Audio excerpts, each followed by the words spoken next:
नमस्कार दोस्तों, स्वागत करते हैं आप सबका इस YouTube चैनल में। दोस्तों इस वीडियोज़ में हम लेकर हैं आप सभी के लिए बीपीएससी जो टीचर बहाली निकाला हुआ है। दोस्तों यहाँ पे 1,70,000 से अधिक पदों पे उन सभी के लिए यहाँ पे बीपीएससी प्राथमिक शिक्षक प्रश्न पत्र लेकर आए हैं आप सभी के लिए। एडिटोरिया का सेट नंबर 1 को लेकर इसी तरीके के काफ़ी सारे सेट आने वाले हैं आप लोगों को। प्लेटफॉर्म का, खान सर का, ठीक है, रंजीत सर का, मतलब सभी का आप लोगों को यहाँ पर सेट देखने को मिलेंगे। एक एक डेली सेट आपको हर प्रकाशन का देखने को मिल रहा है दोस्तों। तो यहाँ पे हम लोग एडिटोरिया का देखने वाले हैं, ठीक है। पूरे सटीक यहाँ पे जानकारी दिया गया है। बीपीएससी प्राथमिक शिक्षक जो प्रश्न पत्र है दोस्तों, किस टॉपिक से, मतलब किस सब्जेक्ट से कितने प्रश्न आने वाले हैं, ये एडिटोरिया के बुक में आप लोगों को यहाँ पे देखने को मिल जाएंगे, ठीक है। तो चलिए हम आप लोगों के लिए यहाँ पे बीपीएससी प्राथमिक शिक्षक प्रश्न पत्र सेट नंबर 1 लेकर आए हैं। वीडियो को अंत तक सभी देखना। डेली आप लोगों को एक सेट देखने को मिलेंगे, ठीक है, सामान्य अध्ययन का, ठीक है, और साथ में मैथमेटिक्स का भी और रीजनिंग का भी जो बताया गया है। तो चलिए हम लोग यहाँ पे सेट नंबर 1 देखते हैं। वीडियो को अंत तक सभी देखना और लाइक कर लीजिएगा, ताकि इसी तरीके से नए वीडियोज़ लेकर आऊँगा तो नोटिफिकेशन आपको मिलते रहेंगे।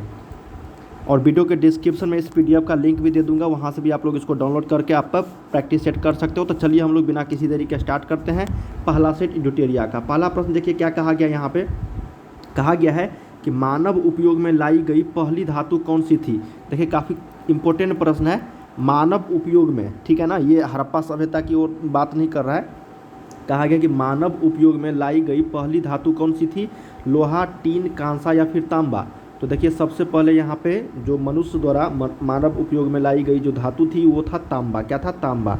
तो सही उत्तर आपका क्या हो जाएगा? 1 का डी, तांबा हो जाएगा। कॉपर, जिसको हम लोग Cu से निरूपित करते हैं। चलिए अगला प्रश्न देखते हैं कि आर्यों का मुख्य पेशा क्या था। देखिए आर्यों का जो मुख्य पेशा था वो कृषि, पशुपालन, व्यापार या फिर शिल्प कर्म। देखिए आर्यों का अगर मुख्य पेशा की अगर बात करेंगे हम लोग तो यहाँ पे पशुपालन को बताया गया है, ठीक है। तो सही उत्तर क्या हो जाएगा यहाँ पे? बी। 2 का बी यहाँ पे करेक्ट हो जाएगी। आर्यों का मुख्य पेशा क्या था? पशुपालन।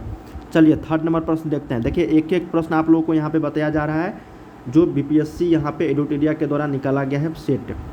अगला प्रश्न है थर्ड नंबर कि मौर्य राजवंश की स्थापना किसने की थी। देखिए मौर्य राजवंश की स्थापना जो किए थे वो किए थे आपको, देखिए मौर्य वंश है ना, तो मौर्य राजवंश का बिंबिसार, सम्राट अशोक, चंद्रगुप्त मौर्य या फिर कौटिल्य। देखिए मौर्य राजवंश की जो स्थापना किए थे वो किए थे चंद्रगुप्त मौर्य ने, ठीक है। चंद्रगुप्त मौर्य को माना जाता है मौर्य वंश की स्थापना का श्रेय। तो यहाँ पे 3 का करेक्ट आंसर बी आपको राइट हो जाएगा, ठीक है। चलिए अगला देख लेते हैं। और कितने वर्षों में? तो 25 वर्ष की आयु में ही यह स्थापना कर दिए थे। और किनको हराकर, ये भी पूछा जा सकता था। तो नंद शासक, जो अंतिम नंद शासक था घनानंद को, उन्होंने पराजित किया था। चलिए फोर्थ नंबर प्रश्न देखते हैं। क्या कहा गया है कि सातवाहनों की राजकीय भाषा क्या थी। देखिए सातवाहनों की जो राजकीय भाषा थी, पाली, संस्कृत, प्राकृत या फिर अपभ्रंश। देखिए सातवाहनों की अगर राजकीय भाषा पूछा जाएगा तो आपको प्राकृतिक लगाना है। क्या लगाना है? प्राकृत। ऑप्शन नंबर क्या हो जाएगा यहाँ पे? 4 का बी। देखिए फिफ्थ नंबर प्रश्न देखते हैं कि भारत का नेपोलियन किसे कहा जाता है। देखिए भारत का नेपोलियन की अगर बात करेंगे हम लोग तो भारत का नेपोलियन कहा जाता है आपको समुद्रगुप्त। किसको कहा जाता है? समुद्रगुप्त को। देखिए समय कम है आप लोगों के पास, काफ़ी से काफ़ी सारे जो है क्वेश्चन का प्रैक्टिस सेट कीजिए, ठीक है। और इस चैनल की ओर से आप लोग को डेली देखने को मिल रहे हैं सेट हर प्रकाशन का, तो आप लोग प्रैक्टिस सेट जरूर लगाइए। चलिए 6 नंबर देख लेते हैं। कहा गया है कि लीलावती नामक ग्रंथ की रचना किसने की थी। देखिए लीलावती नामक ग्रंथ की रचना अगर पूछा जाएगा तो आपको लगाना है भास्कर द्वितीय के द्वारा। किनके द्वारा? भास्कर द्वितीय के द्वारा किया गया था, ठीक है, लीलावती नामक ग्रंथ की रचना, ठीक है ना। ये चीज़ आप लोग को यहाँ पे सही उत्तर 6 का ए करेक्ट हो जाएगा। भास्कर द्वितीय, भास्कर प्रथम नहीं, भास्कर द्वितीय। चलिए 7 नंबर प्रश्न देखते हैं। क्या कहा गया 7 नंबर में? 7 नंबर में कहा गया है कि दिल्ली सल्तनत में रक्त एवं लौह की नीति किस सुल्तान द्वारा अपनाई गई थी। देखिए दिल्ली सल्तनत में रक्त एवं लौह की नीति जो किया गया था किस सुल्तान के द्वारा अपनाया गया था, तो वो था आपका बलबन। क्या था? बलबन। और किस वंश के शासक था ये कभी कभी पूछ दिया जाता है, तो ये लगाना है आपको गुलाम वंश का शासक था। किस वंश का था? तो गुलाम वंश के शासक था, ठीक है। और कब से कब तक था ये? तो 1265 से लेकर 87 तक, 1265 से लेकर 1287 ईस्वी तक, ठीक है। तो ये चीज़ आप लोगों को यहाँ पे ध्यान में रखनी है कि दिल्ली सल्तनत में रक्त एवं लौह की नीति किस सुल्तान द्वारा अपनाया गया था, तो बलबन के द्वारा। और किस वंश का था? गुलाम वंश का। चलिए 8 नंबर देख लेते हैं क्या कहा गया है। देखिए 8 नंबर प्रश्न है कि मोहम्मद बिन तुगलक द्वारा किस धातु के सांकेतिक मुद्रा चलाने का निर्णय लिया गया था। देखिए मोहम्मद बिन तुगलक द्वारा किस धातु के सांकेतिक मुद्रा चलाने का जो निर्णय लिया गया था वो था आपका तांबा। क्या था? तांबा। ऑप्शन नंबर 8 का क्या हो जाएगा? बी। मोहम्मद बिन तुगलक द्वारा तांबा धातु के सांकेतिक मुद्रा चलाने का निर्णय लिया गया था, तांबा का ही। ठीक है, चलिए 9 नंबर देख लेते हैं। 9 नंबर में प्रश्न है कि फरीद को शेर खां का खिताब किसने दिया था? देखिए, फरीद को शेर खां का जो खिताब दिया था वो दिया था बहार खान लोहानी। किसने दिया था? बहार खान लोहानी। ऑप्शन नंबर 9 का बी करेक्ट हो जाएगी यहाँ पे। चलिए 10 नंबर प्रश्न देखते हैं क्या कहा गया। 10 नंबर प्रश्न है कि अंग्रेजों ने दक्षिण भारत में 1611 ईस्वी में अपनी पहली फैक्ट्री कहाँ स्थापित की थी? देखिए 1611, क्योंकि अंग्रेज जब आया था वो 31 दिसंबर 1600 ईस्वी का आया था, क्योंकि ईस्ट इंडिया कंपनी की स्थापना इसी वर्ष हुई थी। इसके बाद ही कोई फैक्ट्री लगी होगी। ठीक है, तो 1611 ईस्वी में सबसे पहला जो फैक्ट्री लगाया था वो मसूलीपट्टनम लगाया था। ठीक है, मसूलीपट्टनम में। ठीक है ना, 1611 ईस्वी में। तो ये याद रखिएगा। ऑप्शन नंबर क्या हो जाएगा यहाँ पे? 10 का सी, मसूलीपट्टनम।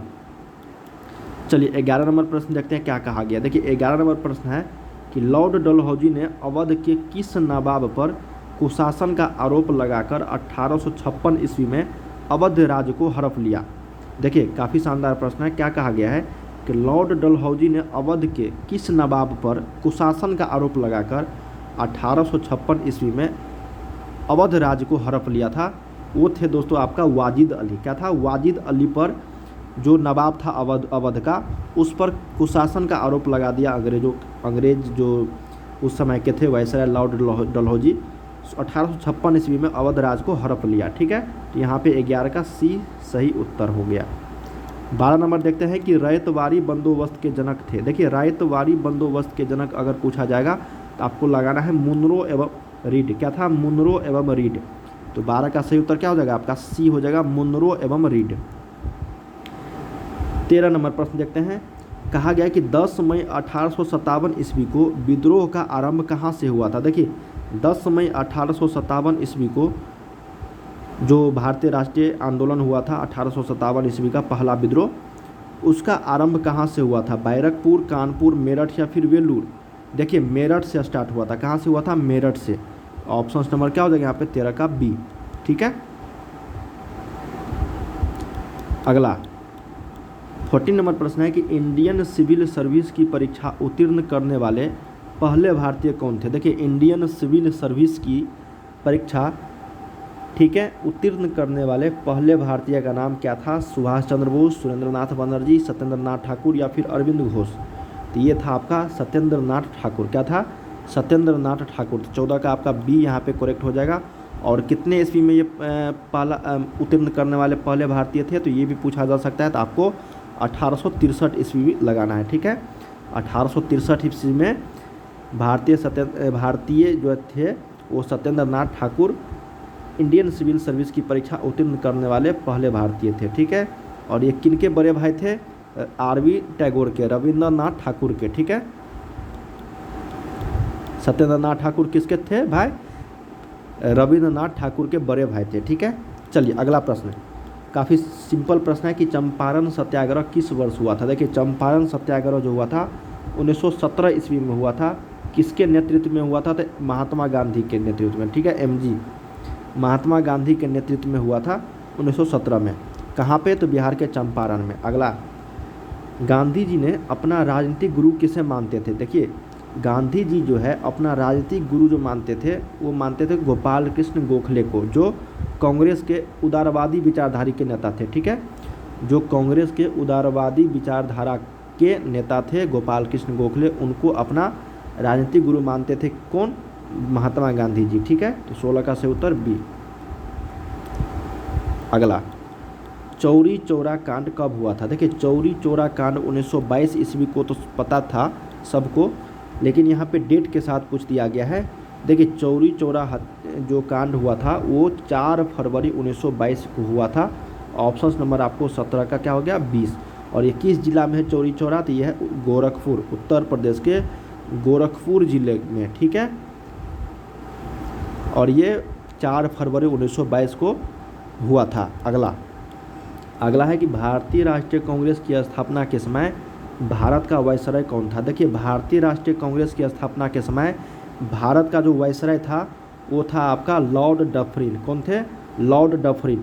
जब 1885 ईस्वी में इनकी स्थापना हो रही थी, ठीक है, और ये किनके द्वारा किया गया था? तो A.O. ह्यूम के द्वारा किया गया था और इनके पहले अध्यक्ष थे व्योमेश चंद्र बनर्जी, ठीक है। तो उन्हीं के समय में, लॉर्ड डफरिन के समय में ही भारतीय राष्ट्रीय कांग्रेस की स्थापना हुआ था, ठीक है, जो उस समय भारत का वायसराय था। तो क्या हो जाएगा? 18 का डी। चलिए 19 नंबर देख लेते हैं क्या कहा गया। 19 नंबर प्रश्न है कि इंडियन एसोसिएशन के संस्थापक कौन थे? देखिए, इंडियन एसोसिएशन के संस्थापक थे सुरेंद्र नाथ बनर्जी। कौन थे? सुरेंद्र नाथ बनर्जी। कितने ईस्वी में इंडियन एसोसिएशन की स्थापना हुआ था? तो 1876 ईस्वी में, ठीक है। और ये संस्थापक थे सुरेंद्र नाथ बनर्जी, और इसके साथ एक और थे व्यक्ति जो आनंद मोहन था। कौन था? आनंद मोहन बोस। आनंद मोहन बोस, ठीक है। तो यहाँ पे 19 का बी करेक्ट हो जाएगी। चलिए 20 नंबर क्वेश्चन देखते हैं। यहाँ पे 20 नंबर प्रश्न है यहाँ पे कि बंगाल में ब्रिटिश वस्तुओं के बहिष्कार का सुझाव सर्वप्रथम किसने दिया था? देखिए, बंगाल में ब्रिटिश वस्तु का जो बहिष्कार हुआ था सबसे पहले 1905 ईस्वी में, ठीक है ना। लेकिन किसने दिया था सर्वप्रथम सुझाव? ये पहला ऑप्शन है अरविंद घोष, दूसरा कृष्ण कुमार मित्र, तीसरा मोतीलाल घोष, चौथा सत्येंद्र चंद्र मुखर्जी। तो ये कृष्ण कुमार मित्र के द्वारा बताया गया था, ये सुझाव दिया गया था कि बंगाल में ब्रिटिश वस्तुओं के बहिष्कार का सुझाव सर्वप्रथम किसने दिया था? तो कृष्ण कुमार मित्र, ठीक है, 1906 में।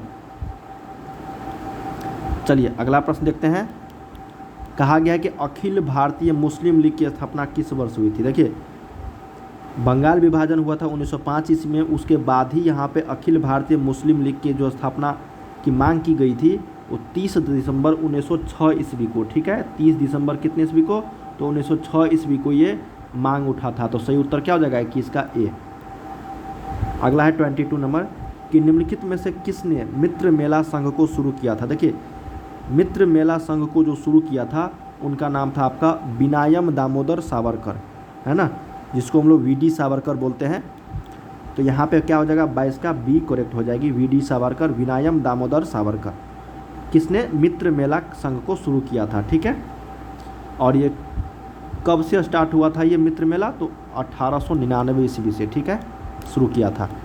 अगला, एक वर्ष में स्वराज का नारा गांधी जी द्वारा किस आंदोलन के दौरान दिया गया था? देखिए, एक वर्ष में स्वराज का नारा जो दिया गया था गांधी जी का, वो दिया गया था असहयोग आंदोलन के दौरान, ठीक है, 1920 के आसपास, ठीक है। ऑप्शन नंबर यहाँ पे क्या हो जाएगा? 23 का ए।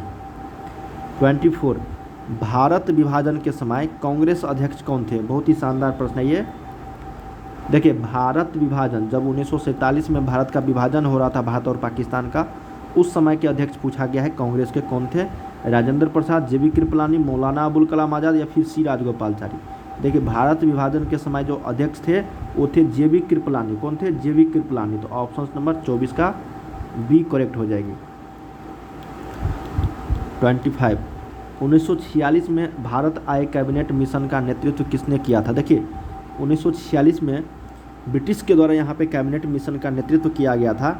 वो किसके नेतृत्व में किया गया था? 4 ऑप्शंस दिया गया यहाँ पे। वो थे आपका सर पैथिक लॉरेंस के थे। ऑप्शन नंबर जो ए है आपका यही करेक्ट हो जाएगी।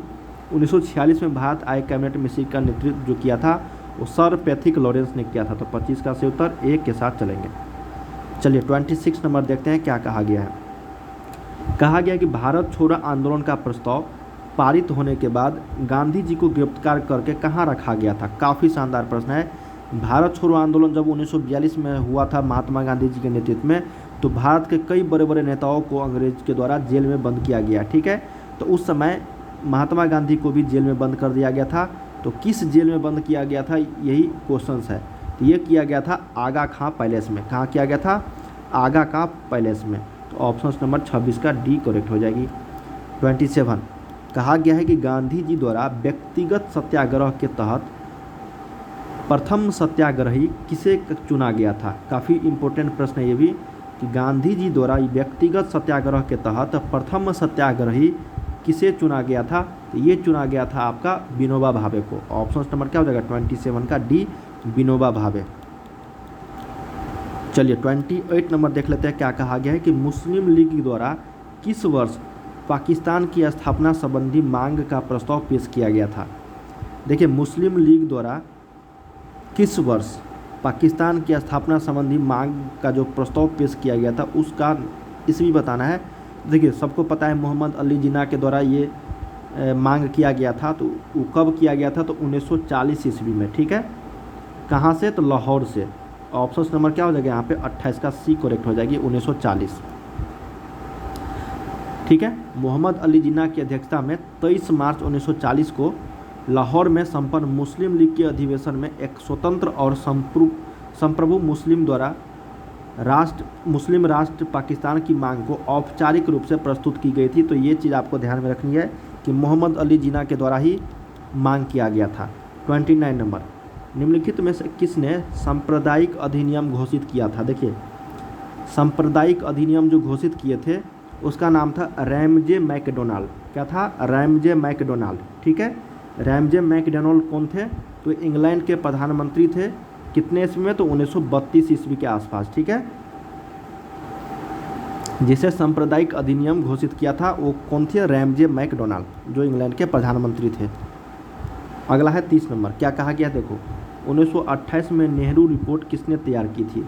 देखिए नेहरू रिपोर्ट जो तैयार किया था वो किए थे आपका ML नेहरू। ठीक है, मोतीलाल नेहरू। देखिए ML नेहरू का मतलब हुआ मोतीलाल नेहरू, जो जवाहरलाल नेहरू के पिता थे। ठीक है, तो उन्होंने ही नेहरू रिपोर्ट तैयार किया था 1928 में।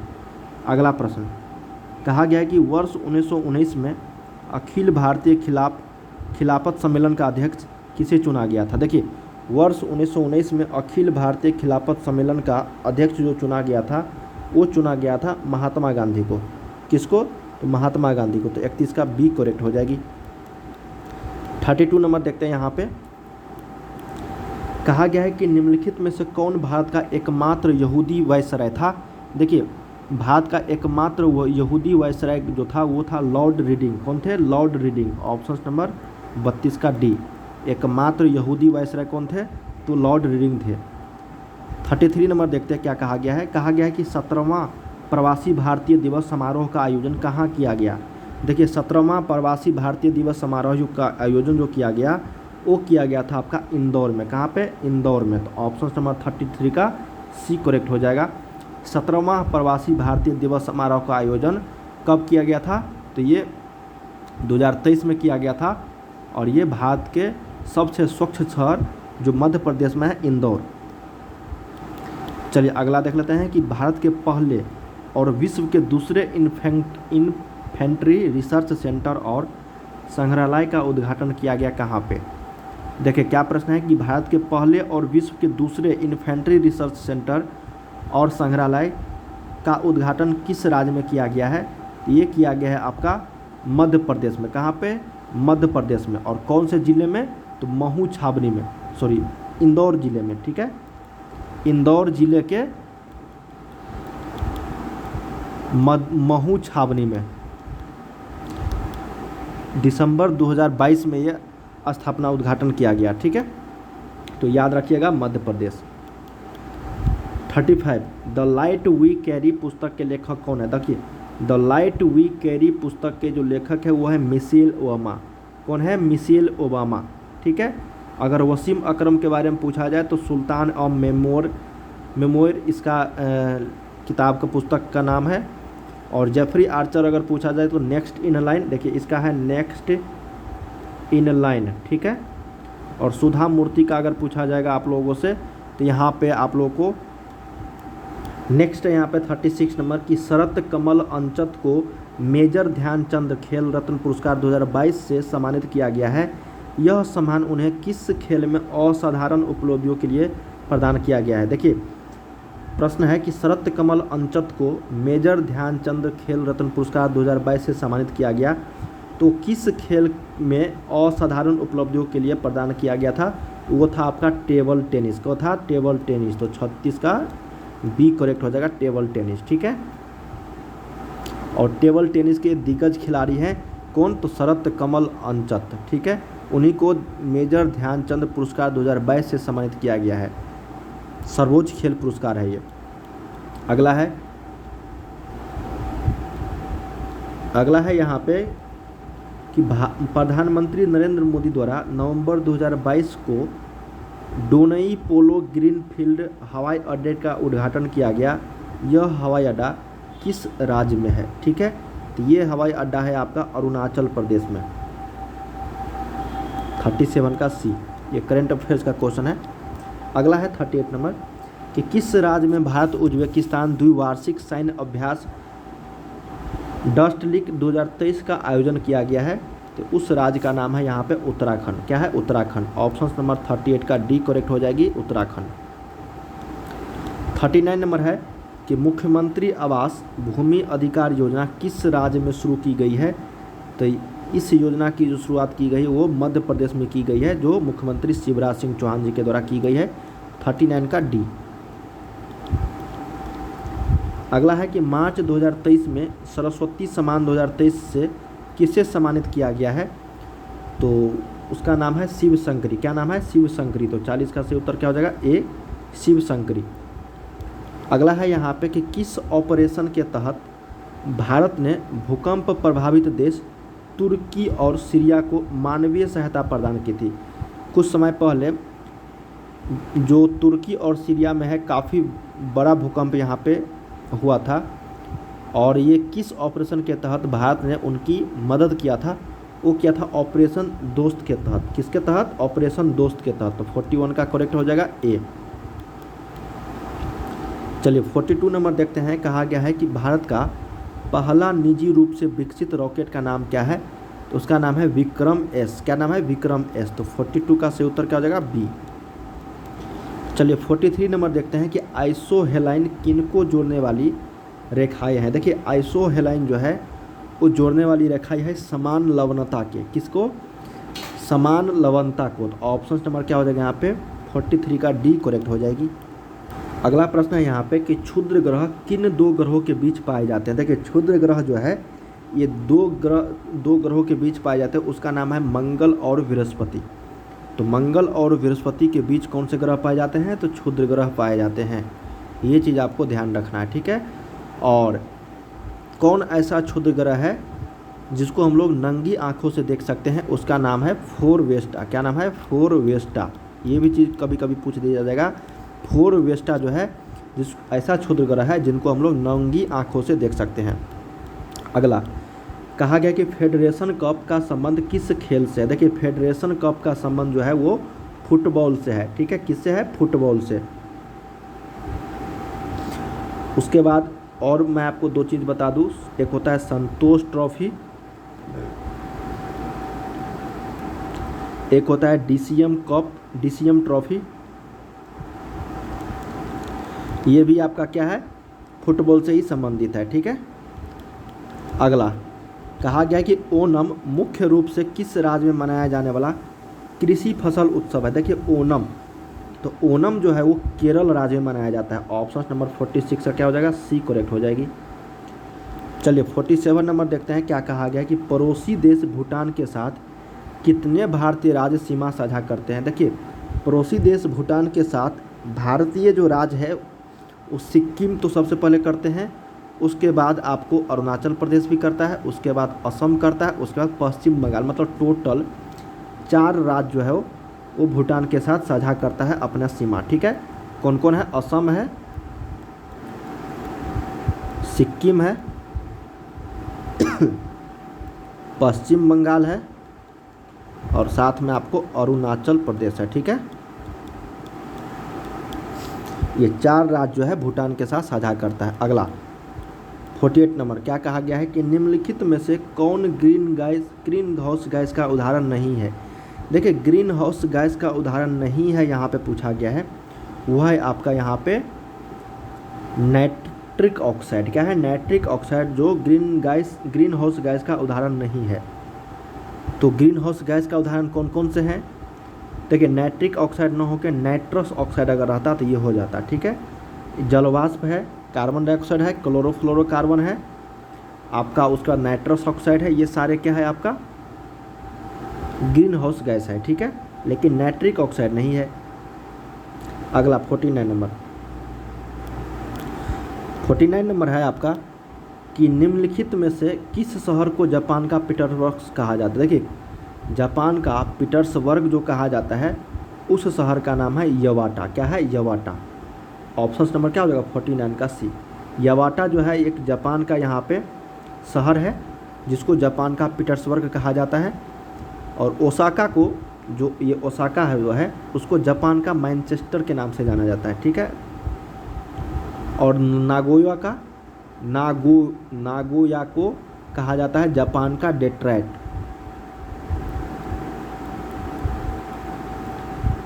तो जापान का पीटर्सबर्ग हो गया यवाटा, जापान का मैनचेस्टर हो गया आपका ओसाका, और नागोया जो हो गया वो जापान का डेट्रॉइट। ये 3 चीज़ आपको, और जापान की जो राजधानी है ये टोक्यो है। अगला, विश्व हिंदी दिवस कब मनाया जाता है? देखिए, विश्व हिंदी दिवस जो मनाया जाता है ये आपका 10 जनवरी को मनाया जाता है। ठीक है।